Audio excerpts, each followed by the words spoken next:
Selamat pagi, Pak. Selamat pagi, Pak, Bapak dengan Bapak siapa, Pak? Bapak Sihombing. Bapak Si Hombing ya. Iya, Ini wilayah SP7, ini wilayah Sering, wilayah Sering, ah, daerah SP7, Kabupaten Pelalawan. Pelalawan, Pangkalan Kerinci ya. Iya, Oke, benar. Pak. Jadi ini saya Antonius Purba dari Biogelan Fertilizer, em, hendak memaparkan tentang manfaat penggunaan pupuk Biogelan Fertilizer yang mana kita memiliki kandungan KCL, MKP, dan NPK ya. Nah, ini ladangnya Pak akan kita lakukan demplot ya, kurang lebih 1 hektar ya. Jadi di penggunaan pertama ini Pak, kita akan mengevaluasi pertumbuhan daun. Pertumbuhan daun akan nampak manfaatnya di 2 minggu pertama. Ini kan sekarang kan kondisi dan Bapak memang hijau ya, Iya, tapi kurang berlemak ya, iya, kurang mengkilat. kurang mengkilat ya. Nah, nanti di 2-3 minggu pertama akan nampak dia lebih berminyak, Pak. Artinya dia memiliki kandungan klorofil yang tinggi supaya menciptakan pembakaran dan mampu merangsang pertumbuhan buah yang lebih besar dan lebih berat. Kegunaannya kita hendak menaikkan hasil produksi melalui peningkatan jumlah tandan TBS. Kita akan memacu pertumbuhan tandan dari biasanya mencapai 14 tandan per tahun minimal. Minimal. Dengan BJR, kalau umurnya segini Pak, ini BJR-nya sewajarnya ini 12 sampai 15 kilo. Ya. Nah, jadi kita akan coba tingkatkan BJR-nya. Ya mudah-mudahan kalau bisa mencapai 18, kenapa tidak? Iya, Tapi standarnya ini harusnya 12 sampai 15. Tapi kalau saya lihat ini sekarang masih rata-rata 10, bahkan ada yang 8. iya, 10-8. Ya. Nah, jadi itulah kapan kita bisa melihat hasil BJR-nya, Pak. Kita akan melihat peningkatan BJR-nya pada 2 bulan pertama. Nanti Bapak kalau lihat ya, dari daun tombak. Nah, ya, ini saya lihat sekarang daun ke-17 tidak muncul kuncup. Coba kita lihat, Pak. Itu buah Iya, ya. Daun 17 dari pucuk. dari pucuk Yang lurus itu dia belum buka, itu namanya daun tombak tambak. ya. Lalu turun ke bawah Ah, sampai ke pelepah ke-17. ah, ah. Harusnya sudah muncul kuncup ya, Oh, kuncup bunga bunga. ya.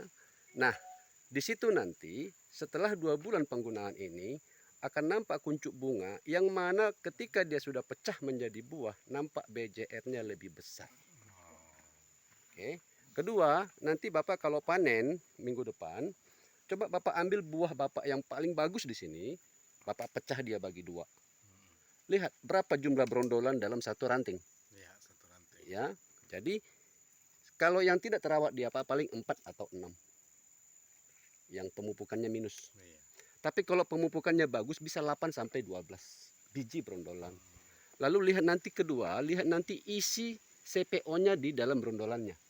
Ketebalan lemaknya itu seberapa dia. Karena itu juga menentukan berat buah dan besar buah. Ya. Nah, itu nanti untuk Bapak evaluasi ke depannya. Artinya, yang Bapak ambil di satu batang itu, setelah panen besok, Bapak belah. Belah. Panen 2 bulan lagi, Bapak belah. Hitung jumlah biji brondolannya. Itu untuk menunjukkan apakah memang pupuk Biogelan Fertilizer ini adalah efisien untuk penggunaan. Tapi saya mengatakan ini sangat efisien untuk penggunaan, apalagi untuk wilayah gambut seperti ini. Di kandungan kita Pak, kita mengandung jinkum dan P2O5 fosfat. Ya, yang mana ini bertujuan untuk merangsang pertumbuhan buah.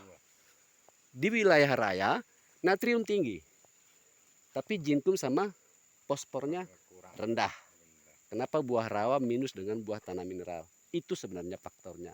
Nah, ketika ini kita asupkan ke tanaman Bapak, maka akan terasup jinkum, terasup P2O5, K2O ke dalam tanaman. Maka potensi tanaman untuk menghasilkan buah yang lebih banyak supaya produksi kita meningkat itu sangat terbuka lebar.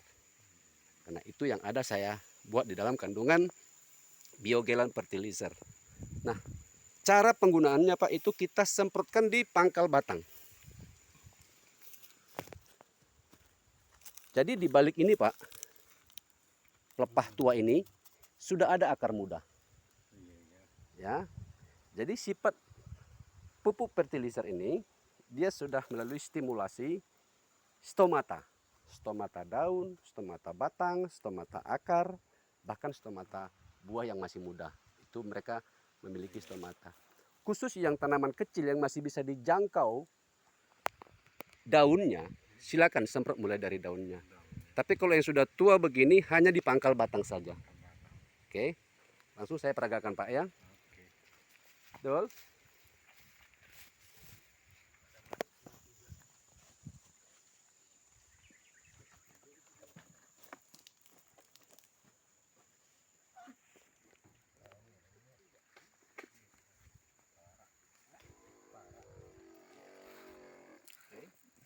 Dengan takaran 1 liter air per pokok. Nah,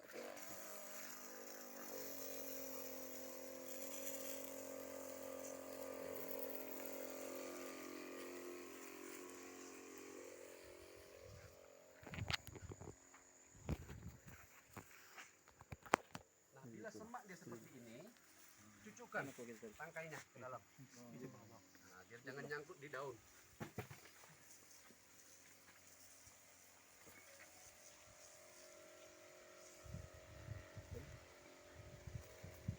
Jadi kalau kita buat dia takaran basah keliling, itu kurang lebih 1 liter dia Pak.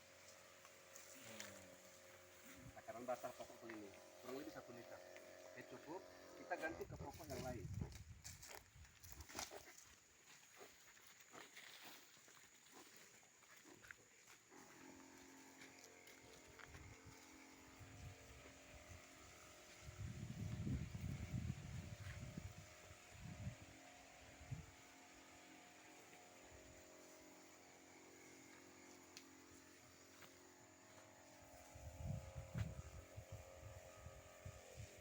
Oke, manfaat tambahan. Kalau wilayah gambut kan wilayah yang rentan dengan debit air.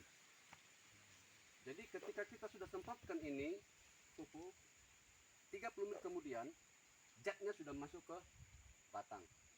Jadi seandainya pun datang air, pupuk sudah aman berlindung di dalam batang. Ataupun misalnya kalau dia ketinggian airnya sampai di pangkal akar begini, naikkan aja dia di sini. Jadi tidak ada kendala ketika kita pemupukan apakah musim hujan, musim kemarau. Nah, kendala di rawa, asal musim hujan pemupukan tertunda. Iya. Akhirnya produksi berkurang. Jadi dengan ini sangat efektif semuanya. Kita lakukan rotasi timing pemupukan, kita bisa tepat waktu.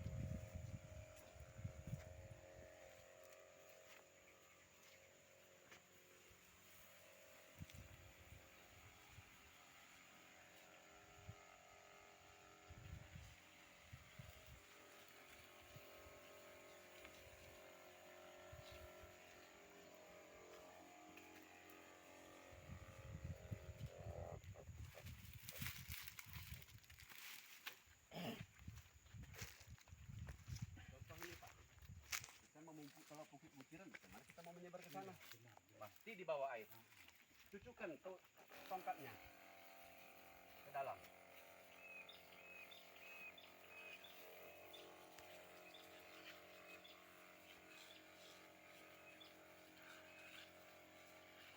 Tetap naikkan dia 2 pelepah tua ke atas. Karena di balik itu sudah ada akar mudanya.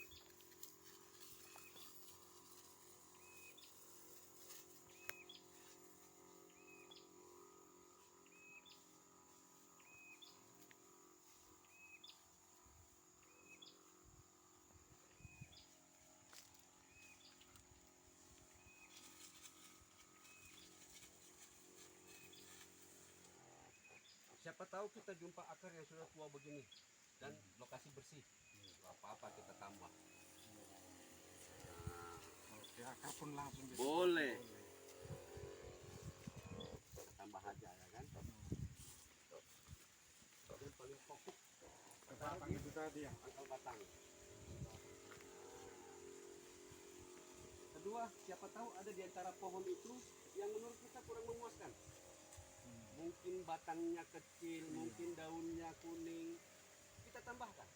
Batangnya kayak botol dia bisa ditambahkan. Bisa tambahkan lagi. Jadi kita bisa mengevaluasi setiap pokok yang ada di kebun kita. Karena akan nampak ciri-cirinya nanti Pak. Kalau dia kekurangan KCl, dia nampak bintik-bintik kuning dari bawah. Karatan lagi. Karatan dia. Jadi berlubang kayak titik-titik duri gitu. Tapi kalau kuning merata dia kekurangan natrium. Tapi mustahil kalau gambut kekurangan natrium. Berlebih iya. KCl mungkin iya. Yang sama fosfat itulah Yang lebih dominan. Iya. Unsur zincnya kan. Iya. Iya. Ketinggian dia asam itu tadi. Betul Pak, betul.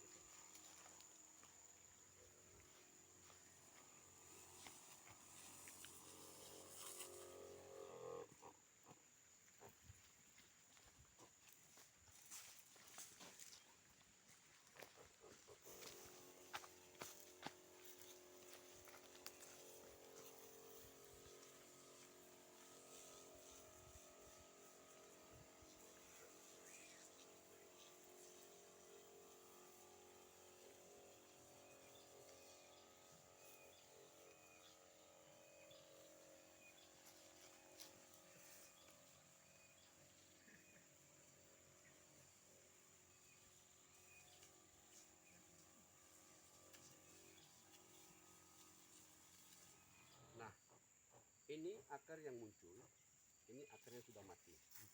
Kenapa dia mati? Derajat keasaman tanahnya tinggi. Jadi mengantisipasinya tentu dengan dolomit ataupun dengan Kebomas ataupun Garuda Mas, Iya. silahkan. Dan bagusnya kalau untuk rawa itu ya stabilnya itu 2 kali setahun. Tapi sekali setahun pun sudahlah, sudah cukup lah. Jadi memang apa kelebihan kandungan dari dolomit biasa dengan Kebomas? Kebomas sedikit ada mengandung unsur K. Iya, 3%. Ya. Tapi memang harga 2 kali lipat dari dolomit biasa. 3 ya, karena setahu saya dolomit hampir 110 ya. Apa? Kalau dolomit 50. 50. Kebomas ini 150. 60 belum. 150. 50. Jadi Kebomas kira-kira 160 kan? ya. Itu perbedaannya. Jadi misalnya kayak gini lah, kita nggak perlu lagi dolomit atau gimana? Harus Pak, Harus ya. harus Nah, gitu ya. menjaga keasaman. Karena setiap hujan datang, debit air di bawah ini naik. Derajat asam yang di bawah naik. Dan itu akan merusak akar, mempercepat keguguran akar. Itu makanya banyak yang terapung ini akar ini. Sifat akar kan dia mencari mineral. Dia pasti ke bawah. Tapi karena dia sudah mati, didorong yang dari mudanya lagi, mati dia di atas. Jadi mengantisipasinya Terjadi penumpukan terjadi akar.